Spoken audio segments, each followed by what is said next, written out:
Hi, I'm Jennifer Angel, and this is my weekly overview. And here is my little puppy Yogi, which I know some of you like to say hello to occasionally. Hello, sweetie, sweetie pie.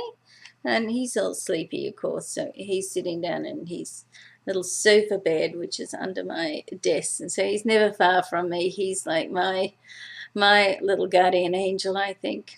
All right, so let's get on to the chart for this week, and also just to quickly recap on last week. So what a week that was, hey? All sorts of things happening. A lot of activity last week, some challenging, some supportive. It's always a mixture of both.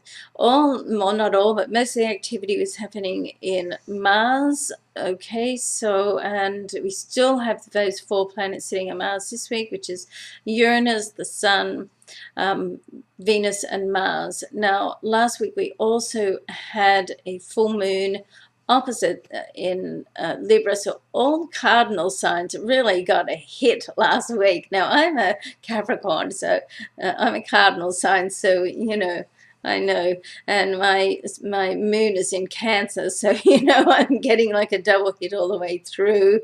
But challenging times are great because what they do is they help to shift you. And if you never get that opportunity of confrontation to shift, then some of us would get so cozy and so comfortable that we just stagnate and we don't get any growth. So never don't worry too much about challenging times. I'm just going to put puppy down. Say goodbye, sweetie. All right, now what we did have, of course, to be a full moon, then the sun is opposite. There's an opposition between the moon and the sun. Now, there was also an opposition for the moon with Uranus, Venus, and Mars last week. So, there's a lot of energy going on there, a lot of emotional energy, abrupt changes, and some of it upsetting, some of it would just help to clear the air. Now, last week there were 2 what's called yods as well. These are like somewhat rare formations where it's 2 planets sextile and then it just points to another planet. Now, the first one was pointing to Saturn, and Saturn, of course, is sitting in Scorpio. So I've mentioned where I felt it's relevant to your sign. I've mentioned that in your individual readings. The other one was the sextile was between Pluto and Saturn and pointed to Jupiter. Jupiter, of course, being the planet of abundance and expansion. So now this formation is known to be almost like a fateful formation. It's called the finger of God because it like points,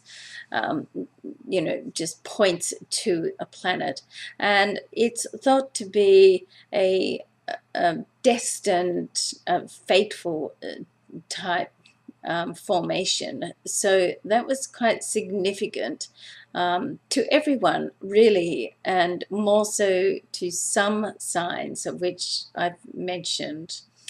So last week was a pretty heavy study duty week, so things should be starting to settle down for that. Now, what's happening at the start of this week, to start the week off right on the 1st, there's a very nice advantageous, beneficial transit between the Sun and Jupiter. So the Sun is sextile Jupiter. Now, a sextile is like an opportunity. And, as I said to one of the signs, it's like, the opportunity can come and knock on your door, but if you don't open the door, it can go away, so pass you by. So you want to be aware of that, and you want to be mindful that when an opportunity comes, it's your choice. Do you want to investigate this further, or do you not? Okay, right or wrong, there's no right or wrong in that. It's whatever suits you. Now, the other transit this week is the Sun does square Pluto. Of course, this, because it does this twice a month. It can be um, cause you, depending on how it affects, what area of life it affects it. I feel that this transit can cause you to think about what you want to do and what you feel you should do, and you can get caught up for a little bit of conflict there. So be careful of that. Now, right at the end of the week, the Mars and Venus are conjunct, so they're right together, same degree. I love Mars Venus conjunction. It's like it's like it ignites the energy. It's like an electric connection. Mars and Venus are like, to me, they're the love duo. They're the yin and yang of love, and I'm sure you've heard me say this often, because Mars is like the passionate side of love, and Venus is the romantic love. But as in all planets and everything in life, there's always another side. So you want to be careful with Mars, that aggressive, passionate energy doesn't go over into, or assertive, passionate energy doesn't go over into being aggressive and irritable. With the Venus, of course, the goddess Venus has another side too. She can be like jealous and spiteful and possessive. So you want to just be mindful of that. I don't like to I like to try and be positive, but I don't like to be Pollyanna-ish as well, because really that's not what life is about. But if you've been watching me for a while now, then I do like to put a positive spin on things, but I do try to tell it as it is as well. So, all right, so all in all, this I think is a very progressive week. Throw in a few moon aspects there as well, just to make things exciting, as if they weren't already.